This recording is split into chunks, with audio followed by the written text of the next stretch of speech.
All right, welcome back. What do we got here? So, in recent times, I've been trying to convert, with the help of some people on a forum. I've been trying to convert a 12-volt DC capacitor discharge ignition circuit system, CDI, to run on a hall sensor like we have here. This is a 9-cylinder chopper plate. Anyway, here's the final version. After a lot of mucking around and experimentation, I've come up with something that I think is pretty nice. So what I did was I mounted all the... I took the original module, once I'd worked out the circuitry, and I used a heat gun on this and prodded those terminals there and removed the barbs, and then with a bit of heat from the heat gun, softened that epoxy and plastic, and that actually came out quite easily, that socket. Then once I had the socket removed, I trimmed about half of the trimmed the terminals off, the metal terminals in there, about halfway down, and then bent them over at right angles. Anyway, there's some pictures I can show at the end of the video. You get the idea. And then what I did was I milled out a little section here, and then in the epoxy, took it down a little bit, being careful not to get too deep and get into the circuitry and the components. But I sort of knew whether they were a fair way down in the potting mix here, so it wasn't a problem. And then I made a little pocket where I put my handful of small components to do the conversion, and then wired directly to those terminals, which are now bent over as soldering pads or connection points. Once that was all done, I then made up a little fence around the module, and I added about, you can see about 8mm there, I guess. And potted everything in, and of course I just ran a wiring harness straight out the back there, you see.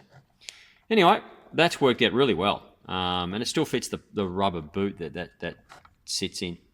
So what we've got here, I also changed the plug here to an EFI male and female plug, which is connected to the ignition coil. So a nice neat plug.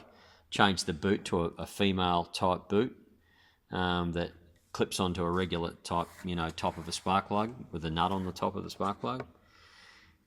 Of course, I've got the model aeroplane servo silicon wire, nice, good grade silicon wire for the hall sensor pickup there. There's the hall sensor just there, tucked around the back there. You can just see it there. And that's all worked out well. Then all we've got to connect it up is a red wire for your ignition or your positive, 12 volts, and then your ground for earth. I've also grounded the spark plug, which I just disturbed in, so I threw a spark.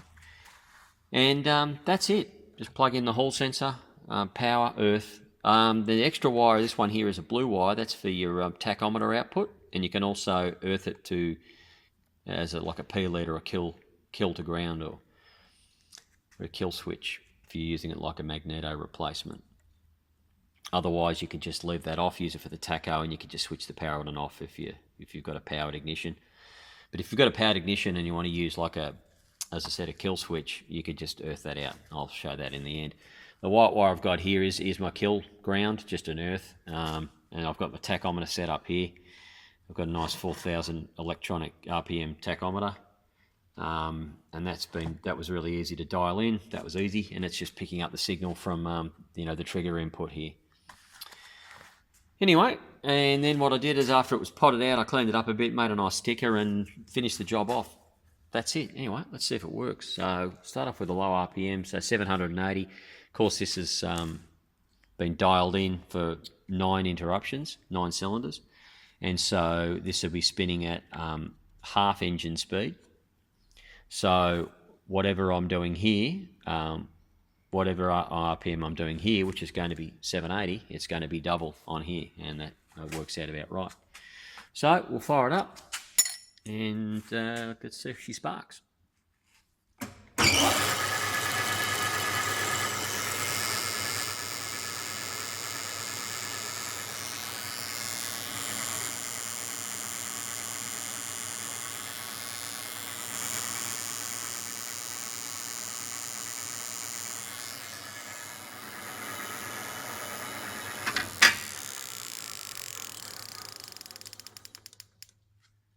So no matter how slowly you turn this thing, every time a hole is exposed to that magnet, it'll throw a spark.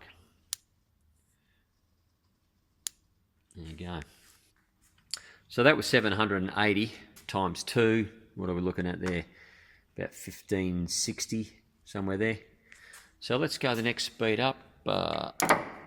It's 1200, I think, right there. Get it in gear.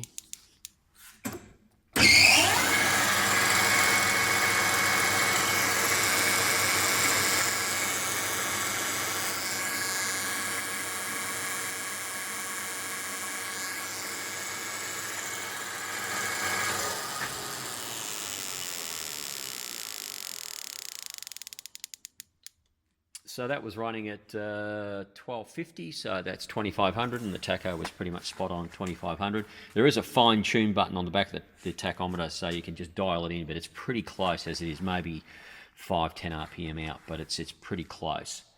Now, let's go for the big daddy. Let's go for the full 2000 RPM. So now our distributor is turning at obviously the spindle speed, which is 2000 RPM. That would be 4,000 on the engine. And at 2,000 RPM, there are 9 holes here. So 2,000 times 9, there'd be 18,000 sparks per minute being produced, which should be enough for most applications. Now, I guess it could go higher, but that's as fast as I'm prepared to go with it on this setup. It's as fast as the lathe will go. And to be frank, I don't really need to prove that it goes any faster than that. That's more than what I'll ever use. So, here we go.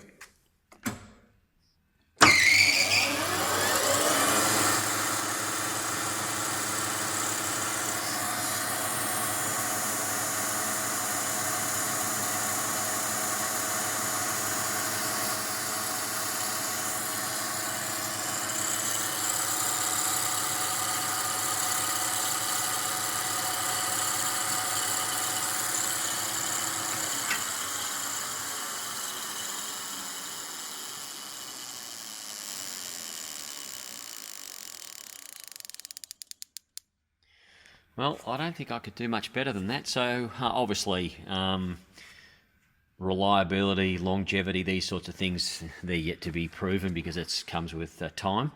But so far, so good. I think it's a good result. I'll test it on a couple of engines. I've got an old Holden Red motor over there and a model engine I can run it on and a few bits and pieces. Yeah, anyway, so I'm happy with that. Now, the other interesting thing about this unit is that it has a very crude retard. Obviously, for kickstarting, these things are typically found on quad bikes and motorbikes and things like that. 4-pin CDI, and often when you're kickstarting, you want it retarded. So it does have a fully retarded position for kickstarting, and then once it's started, it jumps forward about as soon as it's above about I worked out about 600 RPM. It jumps to full advance by about 20. Bit over 20 degrees, which will be really very handy. I can utilize that. So what I'll do is set the timing up at maximum advance, and whatever retard I get as a bonus, because the current ignition systems I'm using have no retard feature. They just stay in the fully advanced fixed position. So that's another bonus. Anyway, that's it for now. Cheers. Bye-bye.